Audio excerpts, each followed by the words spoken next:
रहते हैं और आतंकियों के साथ इनकी मिली भगत की बात सामने आती है। अब यहाँ पर सवाल यही है आचार्य बालमुकुंदाचार्य जी, आपका जो मैंने वीडियो देखा, आपने कहा कि आपका दावा है कि आधार कार्ड बनवाया जा रहा था। कौन लोग थे और क्या वाकई आधार कार्ड बनवाया जाता है? बिल्कुल श्रीमान, मैं आपको बताऊं, मेरी विधानसभा हवा महल जयपुर परकोटे में हमें शिकायत थी कि एक आईडी सेंटर से 181 आईडी कोई बाहर के लोगों की बनी थी। ये हम ढूंढना चाह रहे थे बहुत दिनों से, शिकायतकर्ता ने कोई प्रूफ दिया नहीं था। तो हम सभी क्षेत्र की आईडियों के ऊपर हमने निगरानी रख रखी थी कि जब तक कोई हमारे पास आधार नहीं हो, सबूत नहीं हो, जब तक हम लोग कैसे किसी को गलत बता सकते हैं। जिम्मेदारी का पद है तो जिम्मेदारी रखनी पड़ेगी। तो हमने एक पहले आईडी सेंटर पे अपना व्यक्ति भेजा और एक हमने आईडी बनवाई। हमने कहा कागज नहीं है, तो उसने कहा कि आपकी वोटर आईडी बन जाएगी, 500 रुपए आपको देने पड़ेंगे। तो 500 रुपए में 50 रुपए की आईडी, हमारी जो सरकारी रेट है, 500 रुपए में बन गई। हमने उस आईडी सेंटर पे जाकर देखा तो वहां दो बंदों के पास में दो दो मोबाइल थे। उन पर फोन आ रहा था कि भाईजान 6 आईडी बनानी है, गुजरात की पार्टी है। एक फोन आया था, भाईजान 5 आईडी बनानी है, बिहार की पार्टी है। और वहां एक महिला बैठी थी, वो कह रही थी कि मेरे बाहर से रिश्तेदार आ रहे हैं, उनकी आईडी के लिए आई हूं मैं। कागज? बोले कागज तो यही बना देंगे। यानी कहीं ना कहीं झोलम झोल है। फिर हम लोगों ने सख्ती की तो उन्होंने बता दिया कि हाँ ऐसा ऐसा बन जाता है। हमने पुलिस को बुलाया, उनको पकड़वाया। दूसरी आईडी सेंटर का पता चला, वहां गए तो वहां पर एक कार्टून भरा था, जहां पर कार्टून में दुनिया भर की आईडियां और कहाँ कहाँ के लोगों की थी, मुजफ्फरपुर फलाना ढिमका और बिहार की और पता नहीं कहाँ की आईडी यहाँ बनती है। ये वो लोग हैं जो बाहर से आते हैं, ये आइडिया बनवाने के कोई इनके बीच के दलाल हैं जो पैसे लेके बनवाते हैं और ये लोग बना दिया करते हैं। तो ये कहीं ना कहीं फर्जी झाला ऐसा चल रहा है कि जो आइडिया बनाने का काम। और एक पकड़ा था हमने मनोरपुर थाना क्षेत्र में, जहां 5 बांग्लादेशी पकड़े गए थे मेरी विधानसभा की आईडी बनवाकर। और उसके बाद तो आप देख लीजिए, लगातार आईडियां पकड़ी जा रही है, लगातार बांग्लादेशी पकड़े जा रहे हैं। कांग्रेस के शासन में जाहिदा नाम की हमारे यहाँ मंत्री हुआ करती थी। उन जाहिदा नाम की मंत्री ने अनगिनत रूप से आईडी सेंटर बांटे थे। आईडियो की सेंटरों की मांग थी लगभग 300 कुछ 82, और वो बांटे गए थे 800 कुछ। और वो आईडियां बांटी गई थी दुनिया भर की। और वो आईडी ले जाने वाले, पता चला है हमारे पास में ऐसे कुछ डॉक्यूमेंट्स आए हैं कि वो देश के बॉर्डर्स पे ले गए। हम्म। और हमारे भी राजस्थान की बॉर्डर्स पे वो आइडिया चला रहे हैं, मानो आईडी बूंदी की थी और चल रही है वो बिहार में। आईडी कहीं जयपुर की अलॉट कराई और वो आईडी चल रही है कहीं लखनऊ में। हमारे पास पूरे दस्तावेज हैं, आने वाले समय में सब कुछ पूरा आपके सामने रखेंगे। बांग्लादेशी घुसपैठिया रोहिंग्या कच्ची बस्तियों में, रिको इंडस्ट्रियल एरियाओं में, जहाँ फैक्ट्री इंडस्ट्री वगैरह जहाँ होती है, वहां पर कचरा पीने वाले यहाँ पर बहुत तेज गति से आके बस गए। इन सबकी जांच होनी चाहिए, इन सबको पकड़ना चाहिए, देश के बाहर करना चाहिए, जेल के अंदर कौन करना है चाहिए। लोग, कौन है ऐसे लोग जो अवैध बांग्लादेशियों से इन्हें प्यार है, मोहब्बत है, इन्हें बसा रहे हैं, इनके कार्ड बना रहे हैं, इन्हें हवा, बिजली, पानी, खाना सब मुहैया करा रहे हैं?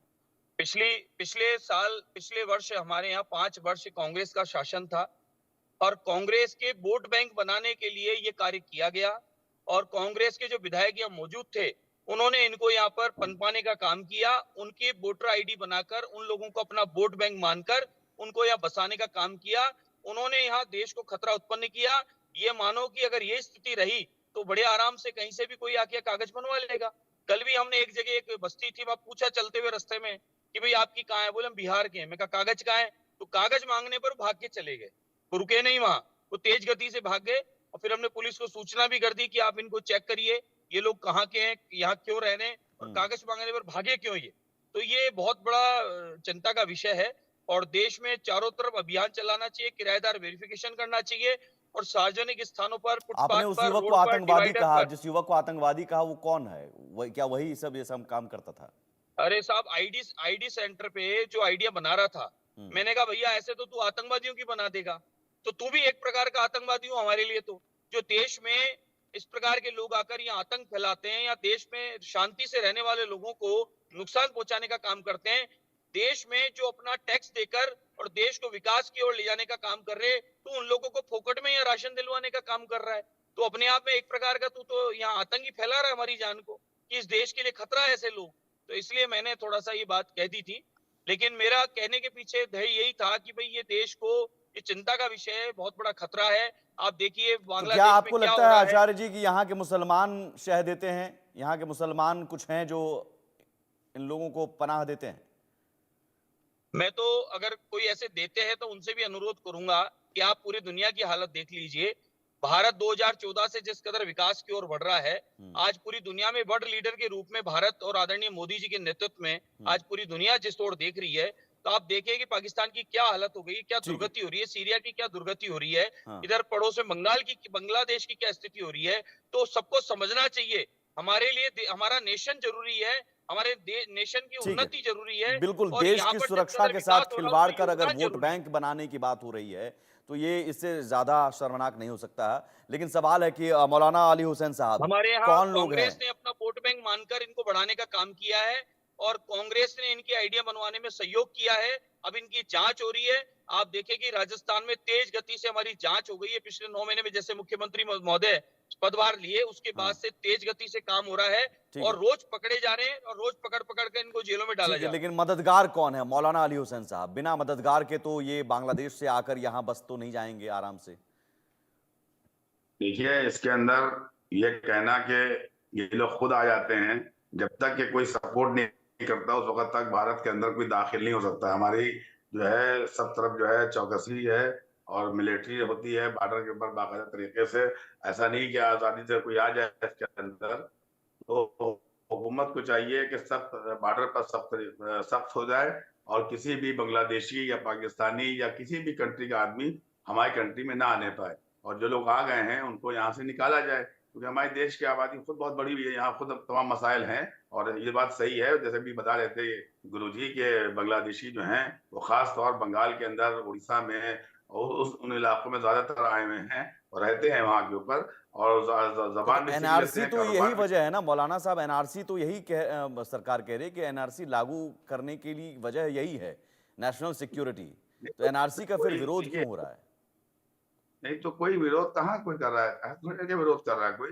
देखिए, ये जो गैर विपक्ष यहाँ विपक्ष कांग्रेस के मित्र, ये गठबंधन के लोग इनके, ये लोग इसका विरोध कर रहे हैं। इनको समझाइए, नहीं, ये देश के मैं लिए खतरा है, देश की सुरक्षा कोई में खतरा जो है, आदमी और देश के लोगों की उन्नति हो, और बाहर के लोग आकर यहाँ पर देश की सेवाओं का लाभ ले रहे हैं फर्जी तरीके से पहुंचकर, तो हमारे अपने देश के लोग कहाँ जाएंगे?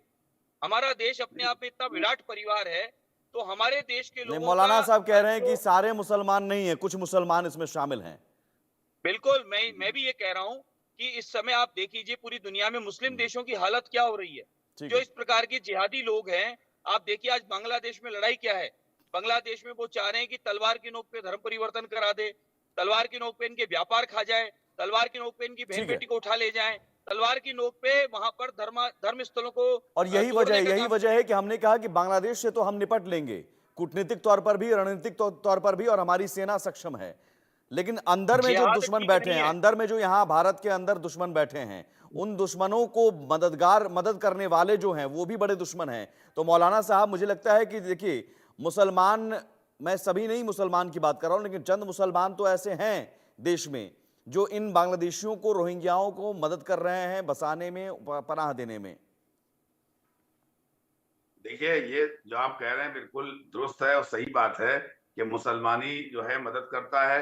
अगर मुसलमान इनकी मदद ना करे तो कभी ये बांग्लादेशी मुसलमान या और जगह के मुसलमान जो है पनपने ना पाए। हम्म, और देखिए, ये भी तय बात है कि सबसे ज्यादा दुनिया में दहशतगर्द, आतंकवादी और जुल्म करने वाला मुसलमान था, मुसलमान है। 1400 साल पहले भी मोहम्मद साहब के नवासे को कत्ल करने वाले मुसलमान थे, हैं, दीन फैलाने आए थे, कोई गलत काम करने नहीं आए थे। समझा? तो आज से लेके सदियों से जो है मुसलमान का जुल्म और ज्यादती होती है, मगर मैं ये नहीं कहता हूँ सारे मुसलमान ऐसे हैं।